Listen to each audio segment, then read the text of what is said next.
7 minute का वक्त है। शुक्रिया। जनाब जावेद अख्तर साहब कई मरतबा दोहरा रहे हैं कि फेथ का मतलब बताइए, फेथ का मतलब बताइए। मैंने बता दिया, फेथ सही भी होता है, गलत भी होता है। और आज हम फेथ पे बात नहीं कर रहे, हम ट्रुथ और डज गॉड एग्जिस्ट पे बात कर रहे हैं। क्या डज गॉड एग्जिस्ट, ये ट्रुथ यानी गॉड है या नहीं है, इसमें से दोनों ट्रुथ क्या है। अब आप उसे फेथ कह लें, बिलीफ कह लें, नॉट माई बिजनेस। उसके बाद आपने कहा कि भाई सवाल करने से मजहब रोकता है। मैं कहता हूं जो रोकता है वो रोकता होगा, मैं नहीं रोकता, बल्कि सवाल करें, सवाल करना चाहिए। सवाल कर करके तो हम आगे बढ़ते हैं, तरक्की करते हैं, और इसीलिए मैं आज यहां पे आया हूं। लेकिन सवाल सिर्फ खुदा से नहीं होगा, आपसे भी होगा। सवाल एथिज्म से भी होगा, सवाल सिर्फ मजहब से नहीं होगा, सबसे होगा। और आज मैं सवाल करूंगा और उम्मीद है कि आप जवाब देंगे। अभी तक आपने वैसे कॉन्टिंजेंसी आर्गुमेंट का कोई जवाब नहीं दिया। चलें, आपने कहा यूनिवर्स के बारे में इटर्नल क्यों नहीं बोल देते। ये चूंकि लॉजिकली पॉसिबल ही नहीं है कि यूनिवर्स इटर्नल हो।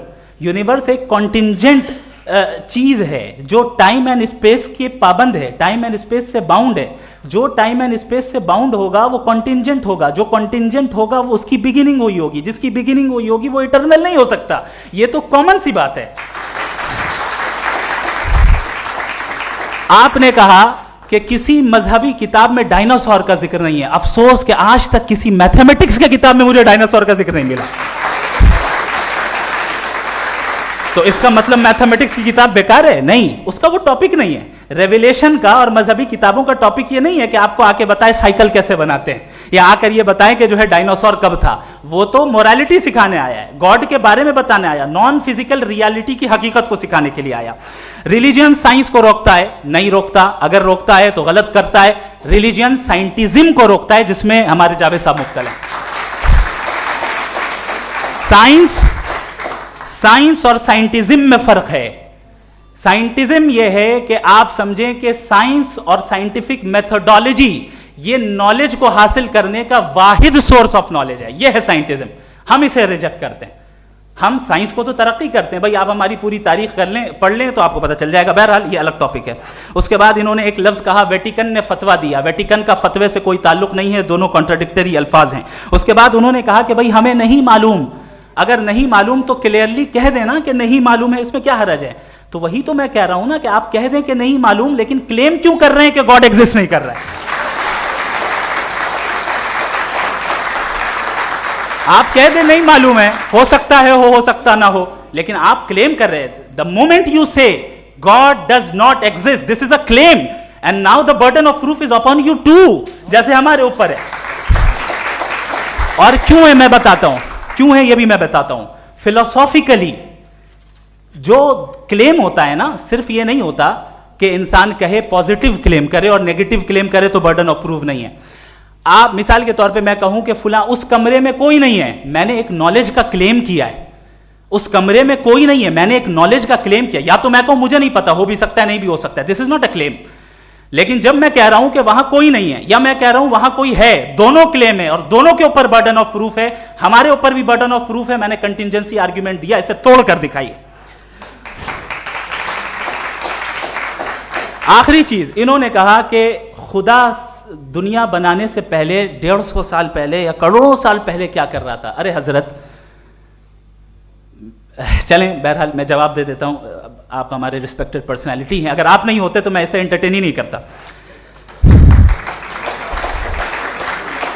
टाइम, ये 100 साल पहले या 100 साल बाद, पहले बाद में अभी, ये वो अल्फाज हैं जिनका ताल्लुक टाइम से है। टाइम शुरू ही हुआ है यूनिवर्स की बिगिनिंग के बाद, तो उसके पहले खुदा क्या कर रहा था। सवाल इलॉजिकल है, ये फेलेसी है। यानी आप ये कह रहे हैं कि यूनिवर्स के बनने से पहले खुदा क्या कर रहा था। टाइम के बनने से पहले, पहले का ताल्लुक टाइम से, टाइम उस वक्त था ही नहीं, तो ये सवाल ही इनवैलिड है खुदा के ताल्लुक से।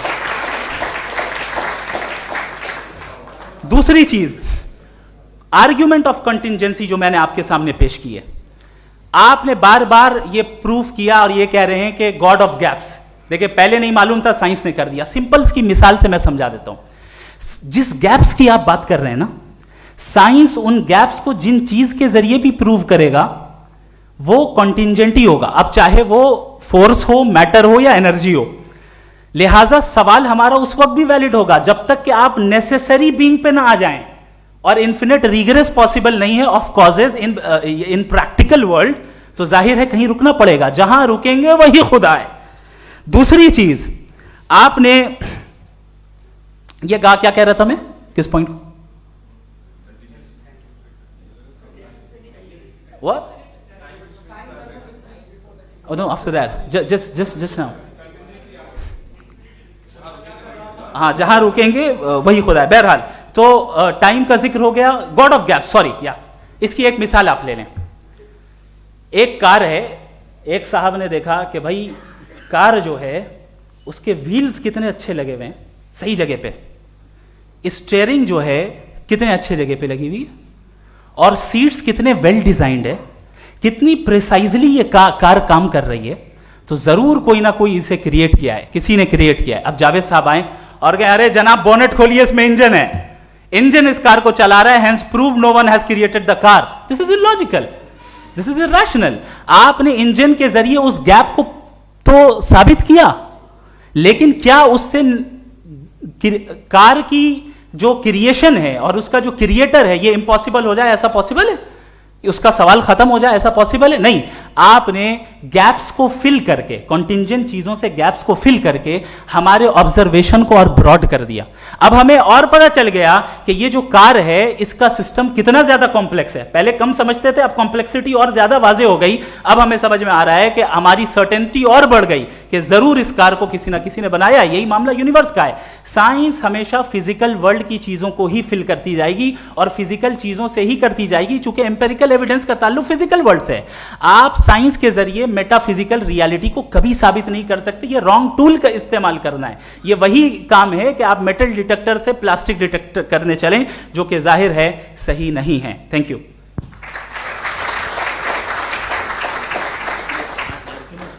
जी, ये आर्ग्यूमेंट का राउंड 2 है। हाँ। 7 मिनट है।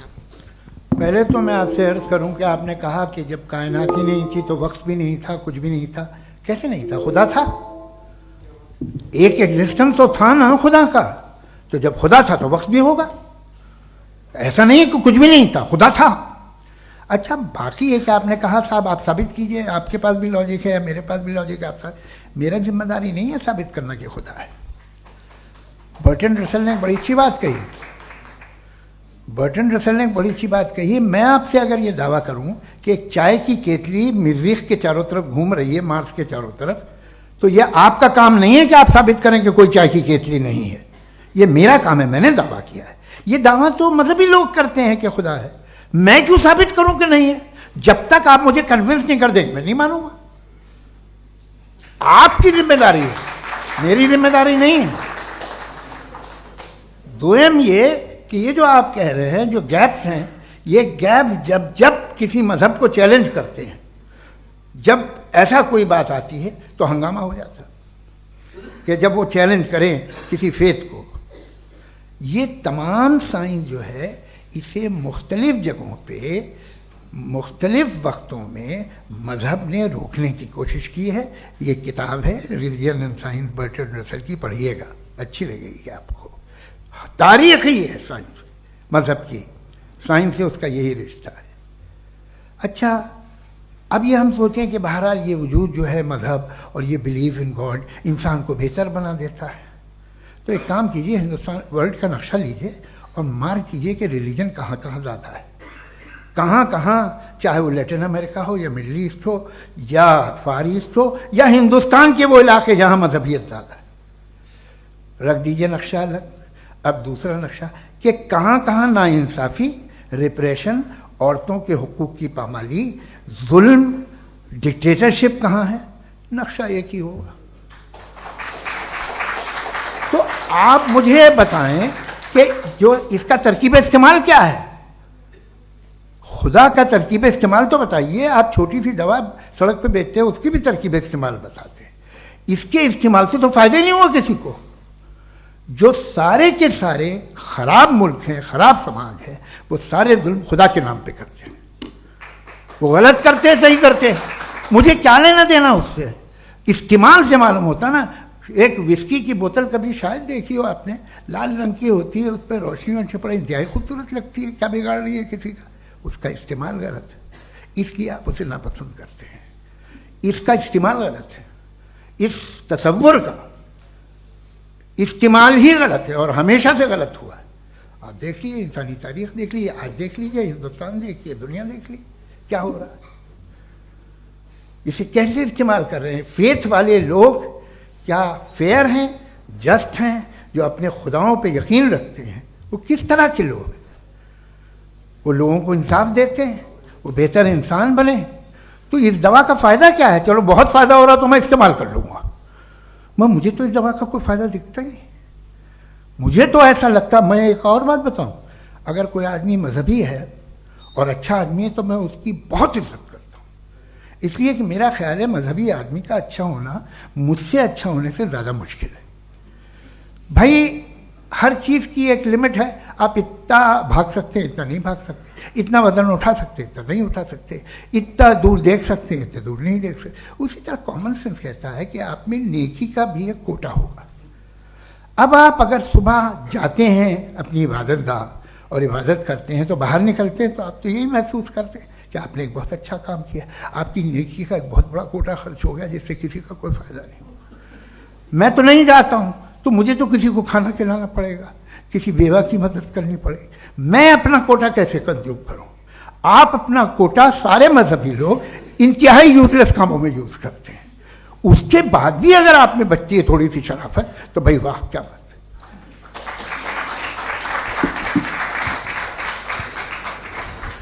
है। एक तो मुझे ये बात बहुत अच्छी लग रही है कि दोनों ही विद्वान समय को मानते हैं और बहुत समय से अपनी दलीलें और बाज दफ़ा समय से पहले अपनी तकरीरें पूरी करके अपनी अपनी कुर्सी पर बैठ रहे हैं।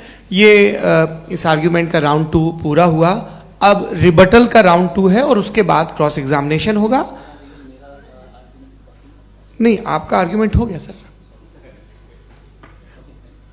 हमारे यहाँ स्कूल के सिलेबस में पंच परमेश्वर कहानी पढ़ाई जाती है, प्रेमचंद जी की लिखी हुई। आप निश्चिंत रहिए, आपके कोई राउंड में मिस नहीं होने दूंगा। रिबटल का राउंड 2 मुफ्ती शमाइल नदवी साहब।